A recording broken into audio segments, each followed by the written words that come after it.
So yesterday we had finished at a really nice spot where we were discussing love and the power of love, and that love is not sentimental. It's not a sentimental, emotional state of consciousness.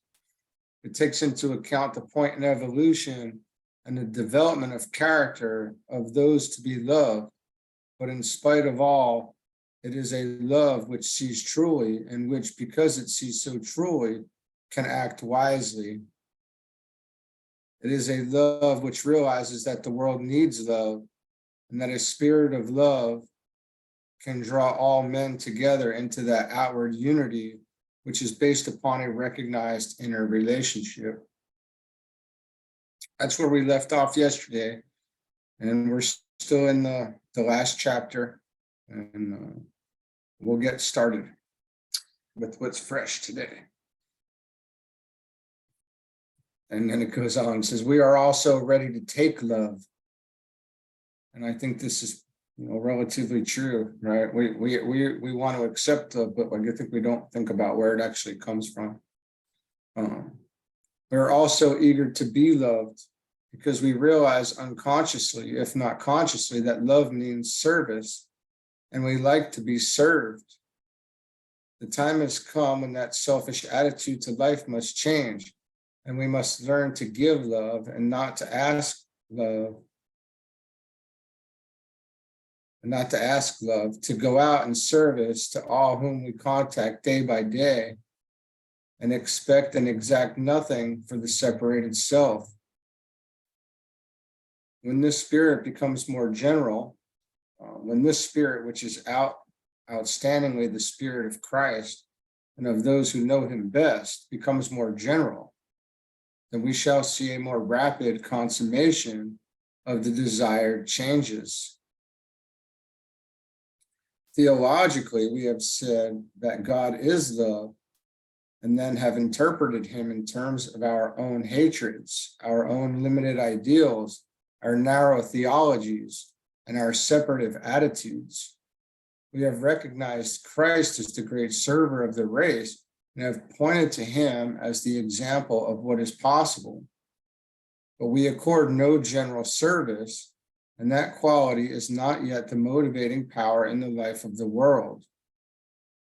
It is motivating life more definitely than ever before, but the efforts that are now being made 20 centuries after Christ left us with the command to follow in his steps only serve to show how slow we've been, how much remains to be done, and how desperately men need to be served by those who have vision and the love of God in their hearts. It is obvious how little love there is used in the world at this time. The essential thing to remember is that the reason we can recognize God as a God of love is that we are ourselves basically and potentially godlike in quality. This in itself constitutes a problem, for unless the divine in us is somewhat awakened, it is difficult for us to interpret love correctly, and it is impossible for the masses of men who are yet upon the path of becoming, and in many cases are scarcely human beings, to understand the real significance of love.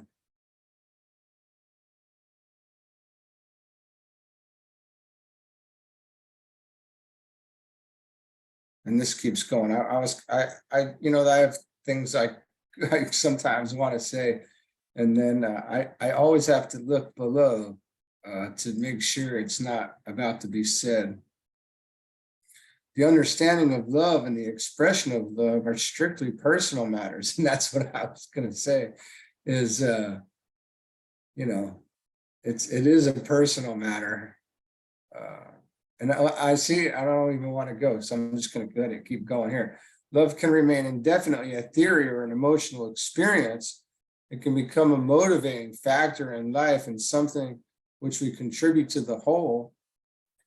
If we each would think out for himself the meaning of love in his life, and if all would decide to give love an understanding, not emotional reactions, but steady, steadfast, understanding love, then the tangles in this troubled world of ours would straighten out, and it would be an easier place in which to live. The present chaos and turmoil would then more rapidly disappear. Love is essentially the realization of brotherhood. It is the recognition that we are all the children of the one Father.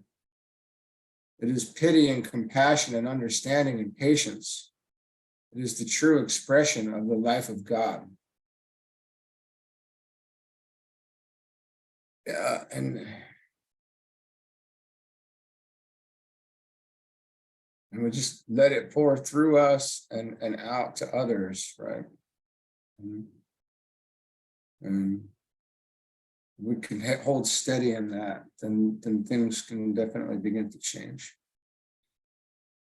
If the first requirement of the man who seeks to prepare himself for the mysteries of Jesus is obedience to the highest, which he consents and know, and the second is the practice of love. If the first requirement of the man who seeks to prepare himself for the mysteries of Jesus is obedience, which he to the highest, which he consents and know, and the second is the practice of love, the third is the development of that sensitivity and inner attention by means of which he can arrive at the significance and the condition of inspiration. This is not in any sense the development of psychic faculty as usually understood. It is present among God's children in many forms, from that of attention to the inner voice of conscience and duty, two of the lowest forms of inspiration, to that high spiritual attainment which finds expression in the inspired scriptures of the world. Unless there is this inspiration, it is not possible for a man to enter into the temple and to commune with that which is introducing him to the subtle processes of initiation. The first initiator is the soul itself, the divine self in man, the spiritual man, who stands behind the screen of the outer man and who struggles to control and work through the outer personality. It is that soul or self which opens to man the door of inspiration and reveals to him the nature of his divine consciousness, attuning his ear to catch the sound of that voice which speaks in the silence when a man has quieted all the outer voices. The attainment of the faculty of inspiration is essential to any progress upon the path of initiation, and it presupposes a development of intelligence which will enable a man to make the necessary differentiations. True inspiration is not in any sense, the welling up of the subconscious self or mind, nor is it the releasing in man of the flood of ideas and thoughts which are his, racial, national, or family. It is not the tuning in on the world of thought, which can so easily be done by those in whom a certain quality of telepathic rapport is developed. Nor is it listening to the many voices which can make themselves heard when a man succeeds in becoming so utterly negative and so emptied of all intelligent thought that the sounds, the ideas, and the suggestions of the world of psychic phenomena very easily intrude. This happens usually when the standard of intelligence is of a relatively low order. Inspiration is something entirely different.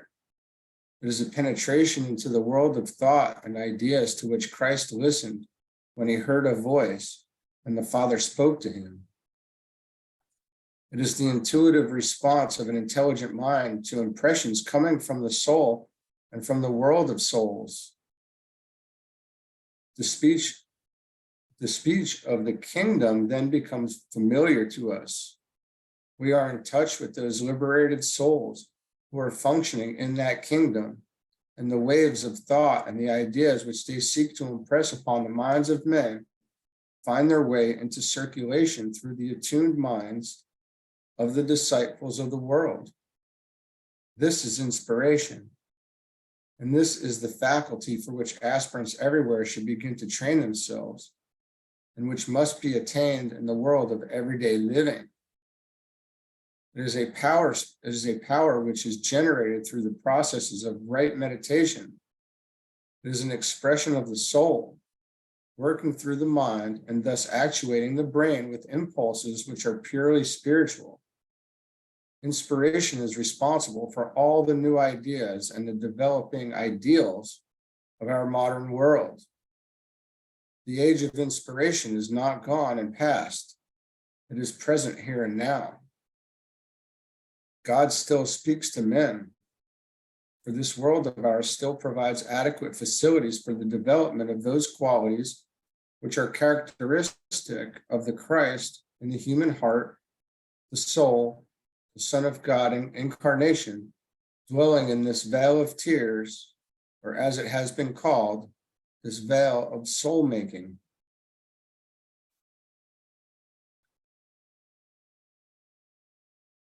But to achieve this definite and conscious soul contact, the aspirant has to learn obedience through the things which he suffers. And he has also to practice the task of loving. This is not easy. It calls for discipline, for ceaseless effort and striving for that conquest of self, which means a daily crucifixion, and for that close attention which never takes its eyes from the goal, but which is always conscious of purpose, of progress, and of orientation. The wonder of the process is that it can be carried forward here and now in the situation in which we find ourselves, without demanding the least deviation from the place of duty and responsibility.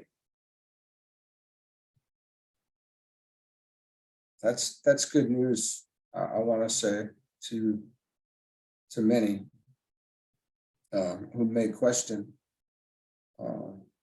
where they're at in their life and what they're doing, and if it's right or wrong, or if it's, that's good news. But nevertheless,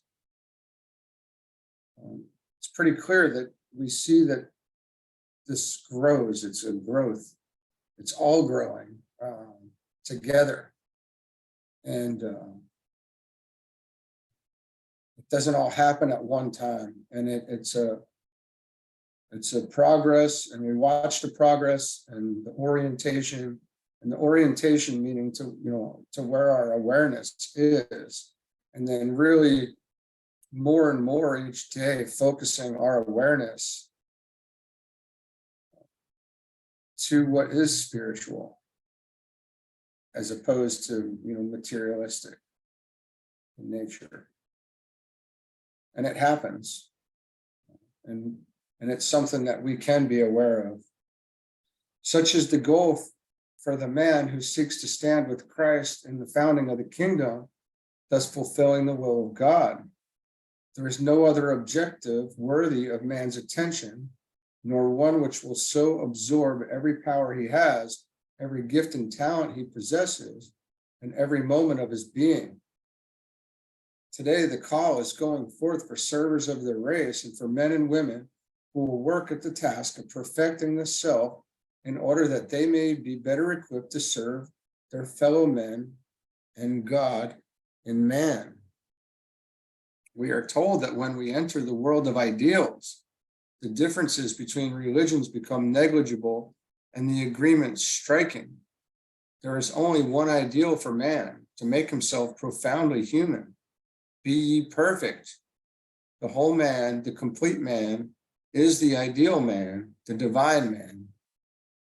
On the path of purification, we discover how weak and faulty is the lower personal man.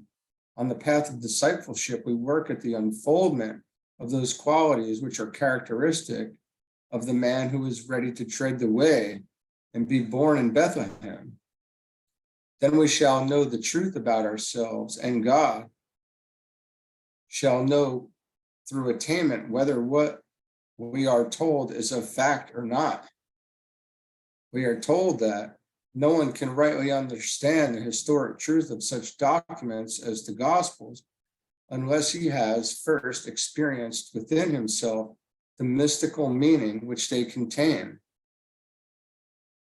Angelus Celsius of the 17th century has already expressed the whole of the critical attitude towards this kind of investigation.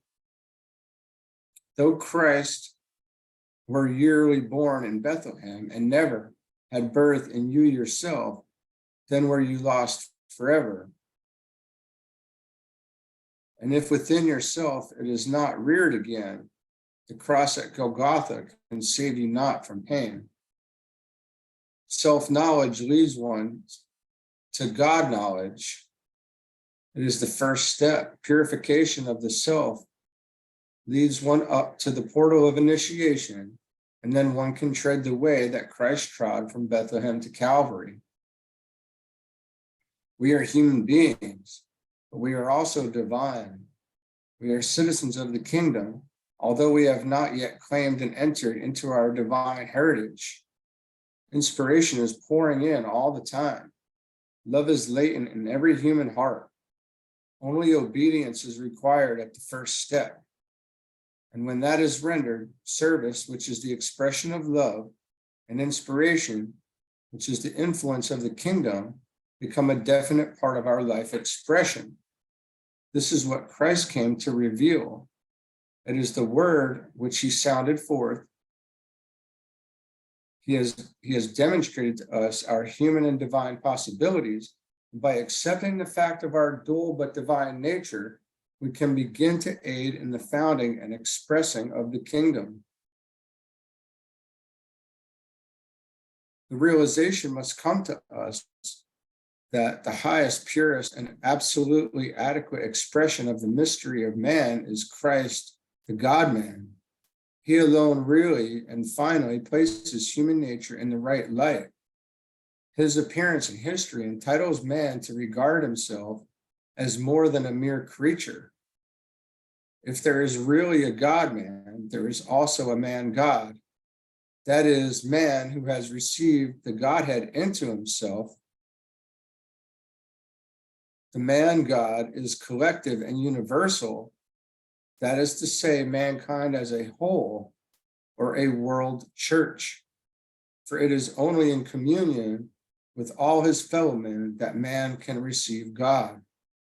And again, that's from Wrestlers with Christ by Carl Flager. The individual attitude to the example of Christ is therefore obedience to the command that we achieve perfection. But the motive must be the one that incited Christ to all his divine activity, the founding of the new kingdom, and the attainment of that state of consciousness on a universal and human scale, which will make out of the human being a citizen of the kingdom, consciously functioning therein, voluntarily subject to its laws, and striving steadfastly for its extension on earth. He is the messenger of the kingdom and the raising of the consciousness of his fellow men so that they can transcend themselves becomes his self-appointed task. The sharing with them of the benefits of the kingdom and the strengthening of them as they tread the difficult path to the gate which admits into that kingdom become the only dear and immediate duty. The soul who has made contact with the lower expression, the personal self, sweeps that self on to the path of service. The man cannot then rest until he has led others into the way and towards the freedom of the sons of God, which distinguishes the new and coming kingdom. The new religion is on the way, and it is one for which all previous religions have prepared us. It differs only in that it will no longer be distinguished by dogmas and doctrines, but will be essentially an attitude of mind, an orientation to life, to man and to God. It will also be a living service. Selfishness, and self-centered interests will finally be ruled out, for the kingdom of God is the life of the corporate whole, sensed and desired by all its citizens, and worked for and expressed by all who tread the way. Initiation is nothing more than the process of developing within us the powers and faculties of this new and higher kingdom, which powers release one into a wider world and tend to make one sensible of the organic whole in place of the part. Individualism and separateness will disappear as that kingdom comes into being. The collective consciousness is its major expression in quality. Wow, okay, that is intense. Because as we look at the collective now, we find it really asleep, right? And we call it it's said to be, like a herd mentality or a hive mentality. It's self-protecting, and there's many ways that we've categorized the collective consciousness. But when that collective is working together, wow, that's pretty intense.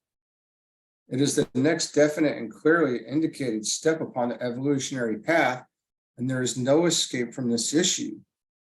We cannot prevent ourselves from finally becoming conscious of the larger whole or actively participating in its unified life. However, it is possible to hasten the coming of the kingdom and the need of the world at this time, and the general turning of men towards the world of ideas would seem to indicate that the time has come for the making of that extra effort which will precipitate the appearance of the kingdom and bring forth into manifestation that which is awaiting immediate revelation. This is the challenge which today confronts the Christian church. The need is for vision, wisdom, and that wide tolerance which will see divinity on every hand and recognize the Christ in every human being. Now, let me just clear something up as I was thinking of that. The collective unconscious will not be the same as the collective conscious. When everybody's awakened, how beautiful will that be? That's hard to imagine from where we sit right now, but we know it's coming. It's inevitable. It's evolution, and we can be prepared for it and begin to prepare the minds of those that we meet in subtle ways for it as well. Knowing how our process has gone makes it much easier to see the need of others, right? So, you can look at yourself as a pioneer, I guess, in a sense, that you've walked just a few steps. We might have walked a few steps further than those who are now still in that collective, and we can help as we see them hitting the crises that are common in the awakening process. We can begin to help from that angle, right? Gently.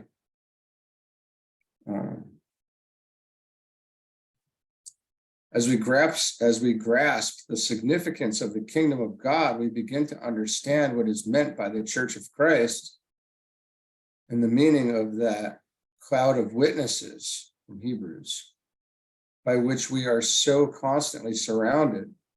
The kingdom of God is not some one particular church with its own peculiar doctrines, its particular formulations of truth, its specialized method of government upon the earth and of approach to God. The true church is the kingdom of God on earth, divorced from all clerical government and composed of all, regardless of race or creed, who live by the light within, who have discovered the fact of the mystical Christ in their hearts and are prepared to tread the way of initiation.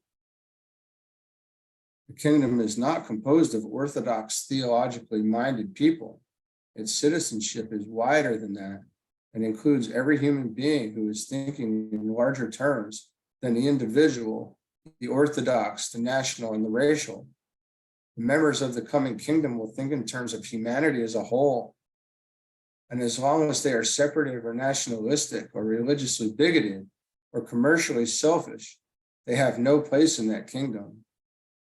The word spiritual will be given a far wider connotation than which has been given in the old age, which is fortunately now passing. All forms of life will be regarded from the angle of spiritual phenomenon, and we shall no longer regard one activity as spiritual and another as not. The question of motive, purpose, and group usefulness will determine the spiritual nature of an activity. To work for the whole, to be occupied with the aiding of the group, to be cognizant of one's life pulsing through all forms, and to work in the consciousness that all men are brothers, these are the initial qualities which a citizen of the kingdom must show. The human family is individually self-conscious, and this stage of the separative consciousness has been a needed and useful one. But the time has arrived when we are aware of greater context, of wider implications, and of a more general inclusiveness. How will this condition of God's kingdom materialize on earth? By the gradual and steady increase of the numbers of those who are citizens of that kingdom living their lives on earth and demonstrating the qualities and the consciousness which is characteristic of such citizens. By men and women everywhere cultivating the wider consciousness and becoming more and more inclusive.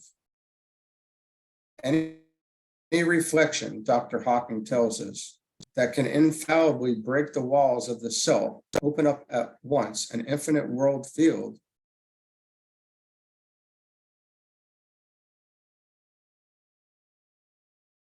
Okay, that was a straight statement. He tells us that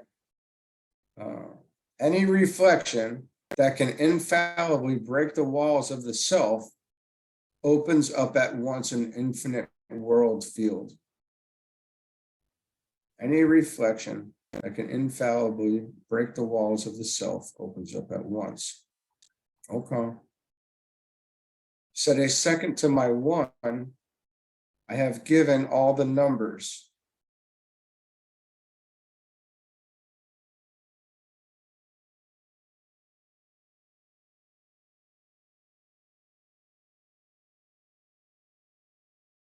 That's very interesting.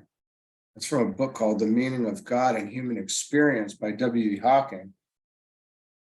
I have to look into the significance of that statement there. And he gives us the clue to the process which must be cultivated in this work of essential unity by saying that the true mystic is he who holds to the reality of both worlds and leaves to time and effort the understanding of their union. The kingdom of God is not divorced from practical daily living upon the level of everyday affairs.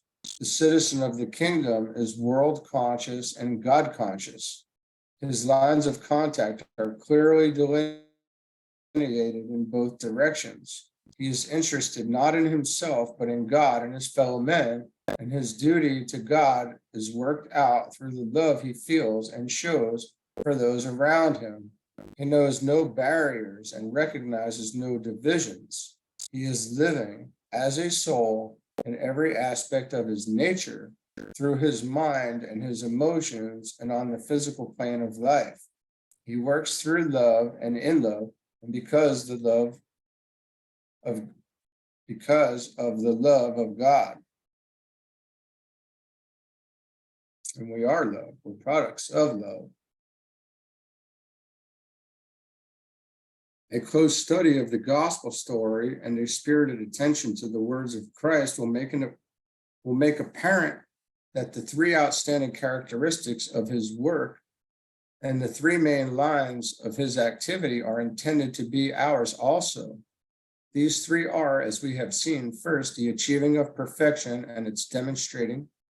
through the 5 great events, which we call the crises in the life of Christ, the 5 major initiations of the Orient and of the esoteric schools.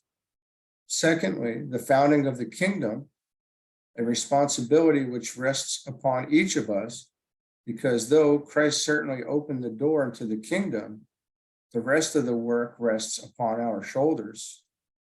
Thirdly, the attaining of immortality based on the development of that within ourselves, which is of the nature of the real, which has true value, and which deserves to stand the test of immortality.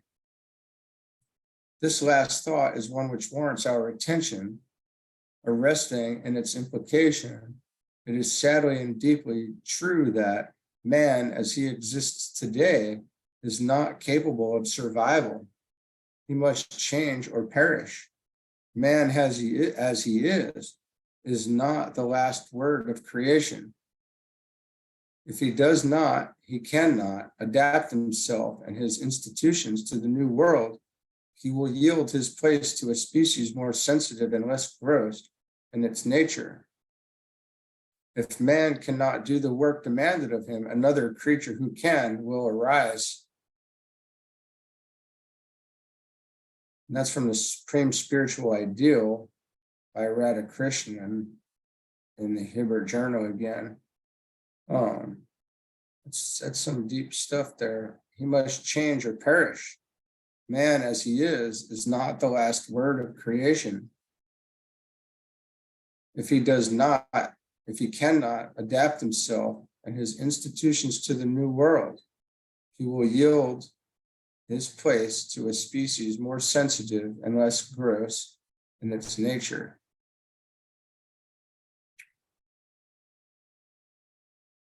Such has always been the evolutionary plan.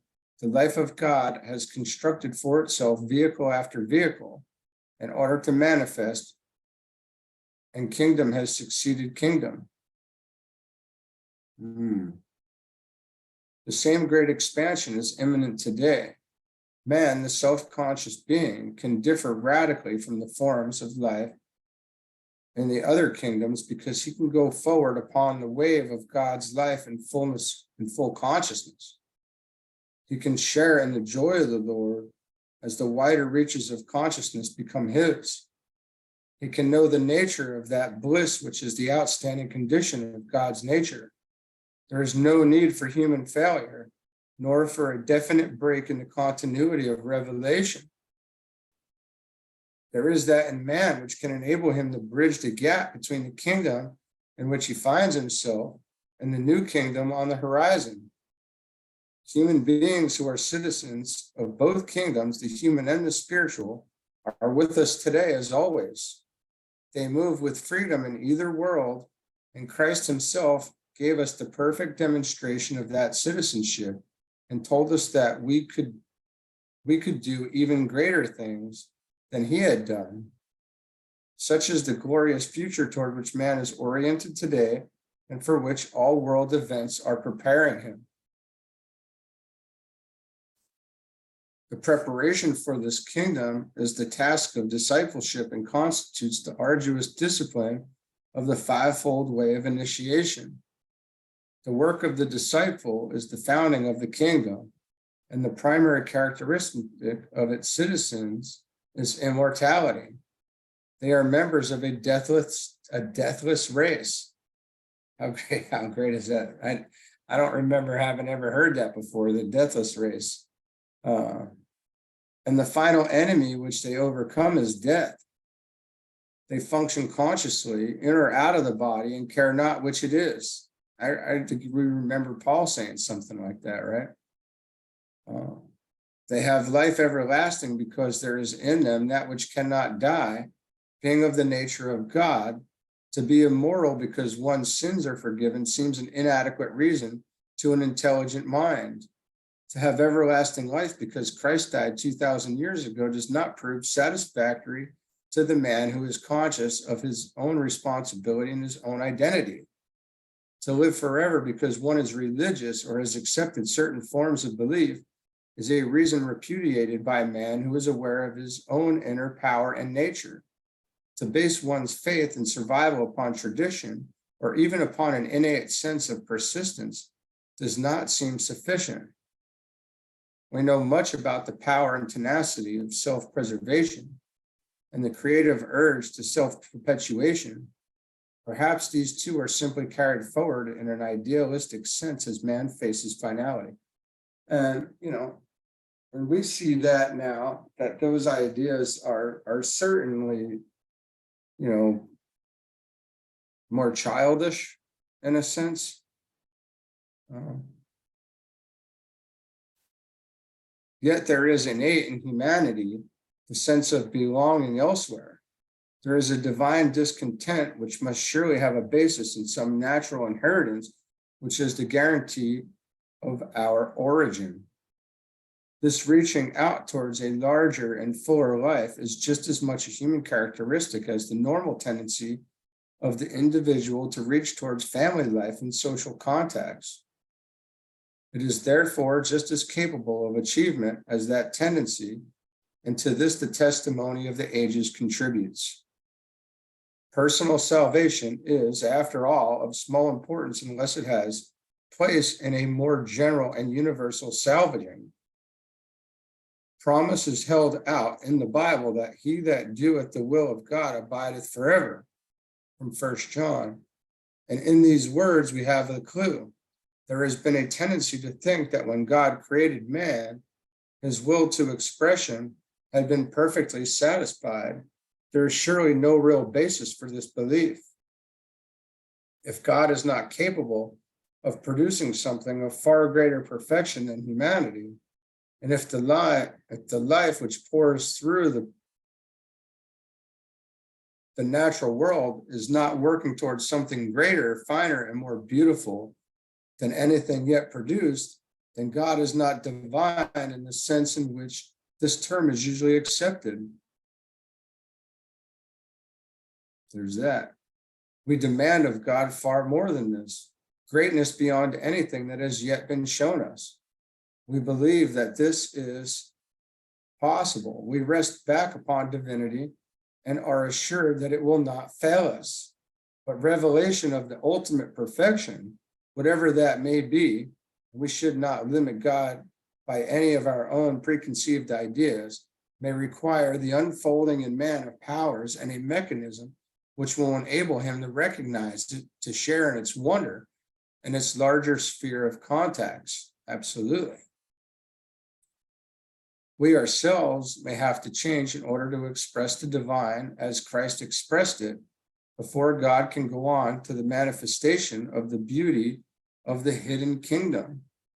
God needs man's cooperation. He calls for men to do his will. We have looked upon this as a way to our own individual good, which perhaps has been a wrong attitude. We may arise and carry forward the inner plan by equipping ourselves towards perfection in order that God may see of the travail of his soul and shall be satisfied. From Isaiah. We may constitute God's crucial experiment. The germ of divine life is in us, but we ourselves have something to do about it, and the time has come when humanity as a whole must apply itself to the fostering of the divine life within the racial form. It is our immediate duty, therefore, in the interests of the kingdom whose citizens are immortal, to unfold that which in ourselves is divine and whose characteristics can be known by the sense of value, by the attribute of light, and by the nature of its love and loves. Full expression of the hidden man of the heart is the need today. The revelation of the self within the self is the demand. It is this self, nurtured, fostered, then trained and developed, which is the immortal aspect in man, and for this self we are responsible. There is no evading this, nor is there evading of the fact that we are part of the whole, and that only as Christ enters into recognition by the entire race and is expressed by humanity as a whole, shall we achieve that for which we have been created the fulfilling of the will of God as Christ fulfilled it. We need to transcend the inferiority complex which rises up in questioning when such words occur as the above phrase, as Christ fulfilled it. A book earlier quoted states that this idea of a personal Christ must be eclipsed and superseded by Christ as the life and hope in all of us. It is only the uniquely significant who understand the true inner meaning of immortality. Those in whom the sense of values is subordinated to the values of the soul, whose consciousness is that of eternity, are eternal in their living processes. This we must remember. We are interested in the vital role, in the vital whole, or are we interested in the vital whole? Is the welfare of the race a real moment to us? Are we willing to sacrifice everything to the good of the whole? These are questions which are of importance to the individual aspirant, and which he must answer if he is to understand clearly what he is attempting to do. This process of giving deference to the whole has been summed up for us by Dr. Schweitzer, who presents to us such a wonderful picture of the kingdom of God. He says that civilization, put quite simply, consists in our giving ourselves as human beings to the effort to attain the perfecting of the human race and the actualization of progress of every sort in the circumstances of humanity and of the objective world. This mental attitude, however, involves a double predisposition. Firstly, we must be prepared to act affirmatively toward the world and life. Secondly, we must become ethical. Only when we are able to attribute a real meaning to the world and to life shall we be able also to give ourselves to such action as will produce results of real value. As long as we look on our existence in the world as meaningless, there is no point whatever in desiring to affect anything in the world. That's so true. We become workers for that universal spiritual and material progress, which we call civilization, only insofar as we affirm that the world and life possess some sort of meaning, or which is the same thing, only insofar as we think optimistically. Civilization originates when men become inspired by a strong and clear determination to attain progress and consecrate themselves as a result of this determination to the service of life and of the world. It is only in ethics that we can find the driving force for such action, transcending as it does the limits of our own existence. Nothing of real value in the world is ever accomplished without enthusiasm and self-sacrifice. And that's a law. There's a sacrifice is always built in, right?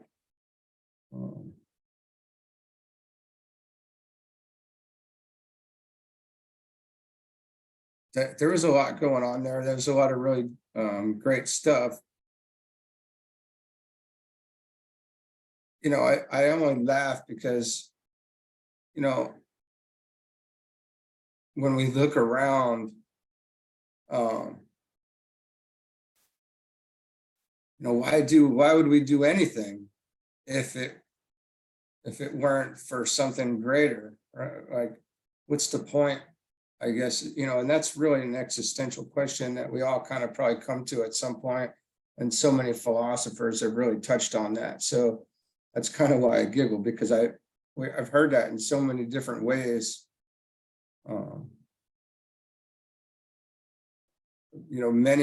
Many of I want to say like Kierkegaard and Camus and others have said many similar things in different ways. So that just popped into my head as I was reading that. But This is to get back on track. We can see where this goes, and we have to be the ones to help spread this. And are we willing to sacrifice, in order to do it? And I think the answer is yes. Obviously, that's where this goes. And but again, it is a process. Hold on one second. I'm going to pause and take a look and see how much further we have left here. Okay, perfect. We only have a couple paragraphs left to finish the first section of this last chapter. So we'll just finish this up for today. No man who cannot attain to the consciousness of the true values is yet ready for the immortality, which is the prerogative of the sons of God. The building of that inner structure, which is the spiritual body, is carried on by means of purification, perfecting, meditation, and initiation, and above all else by service. There is no other way. The true values to which the initiate gives his life are those of the spirit, of the kingdom of God, those which concern the whole, and which lay no primary emphasis upon the individual. They are expressed through expansion, service, and conscious incorporation in the whole. They are to be summed up in the one word, service. They are expressed through inclusiveness and non-separateness. It is here that the church, as usually understood, meets its major challenge. Is it spiritual enough to let go of theology and become truly human? Is it interested enough to widen its horizon and recognize as truly Christian all who demonstrate the Christ spirit, whether they be Hindu, Mohammedan, or Buddhist, whether they are labeled by any name other than that, than of Orthodox Christian? And what a question. It seems to be very powerful to me. And it seems like something that should hit, that it's so interesting because we don't know. And how are we going to, I can't make any assumptions. I wanted, at one point, I thought everybody was going to wake up. I thought we were all waking up together all at one time. And then I found out very quickly that is not the case. And,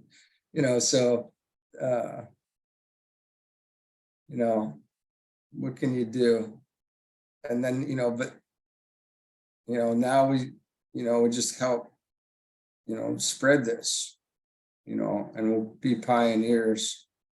Right. And we've heard it said many times, you change yourself and you can, change yourself and change the world. And when we understand the energetic nature of all of this, that becomes much more relevant, I want to say. And that's why, we keep our study going and it goes deeper and deeper and we push ourselves. Right. But another basic thought emerges out of all that we have considered. It is whether or not we are today transiting out of the age of authority into the age of experience, and whether this transition does not indicate that the race is rapidly preparing for initiation. Well, that's definitely something to be contemplated much deeper. Transiting out of the age of authority into the age of experience. And that would take a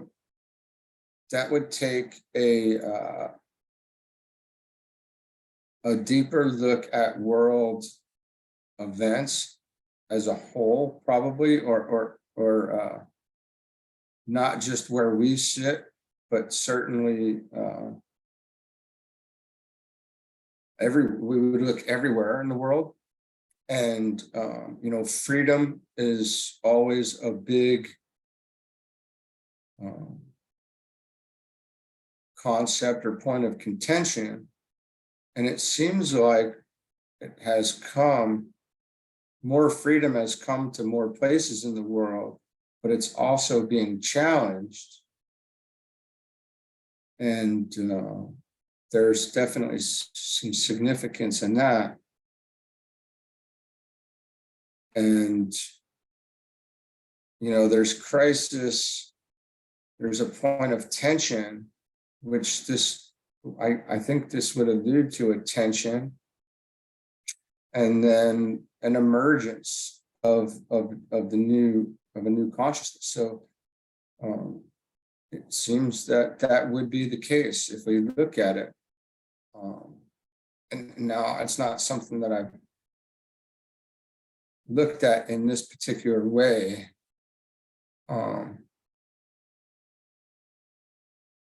But Master DK outlines this from a much deeper level, and we can definitely see that, but this is an interesting take on it here as well. We are revolting from doctrines, having very little use for them. And the reason Dr. Dewey tells us is that adherence to any body of doctrines and dogmas based upon a specific authority signifies distrust in the power of experience to provide in its own ongoing movement the needed principles of belief and action. Faith in its newer sense signifies that experience itself is the sole ultimate authority. And if, you talk to some more, from a more elevated perspective, I've heard that, freedom is the need for all. And we need to express ourselves. We need to be able to live out our soul's mission and learn those lessons. And we can't be having, too much, I don't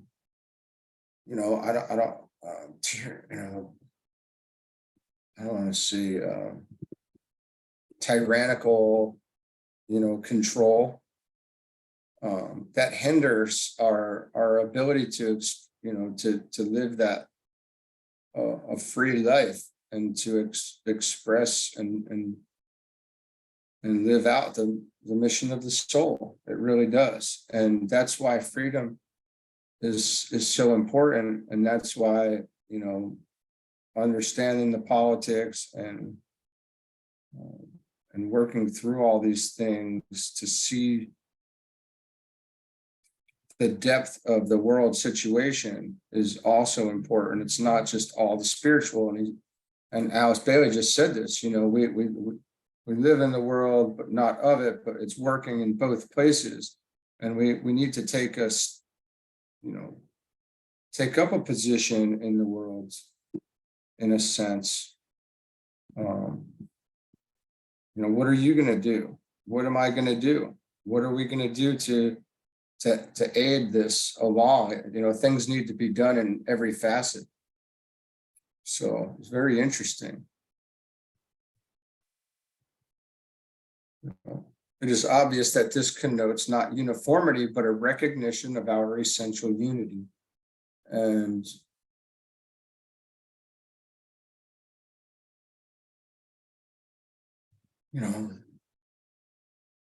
there's a lot that needs to happen. We can ponder on that individually, and we should.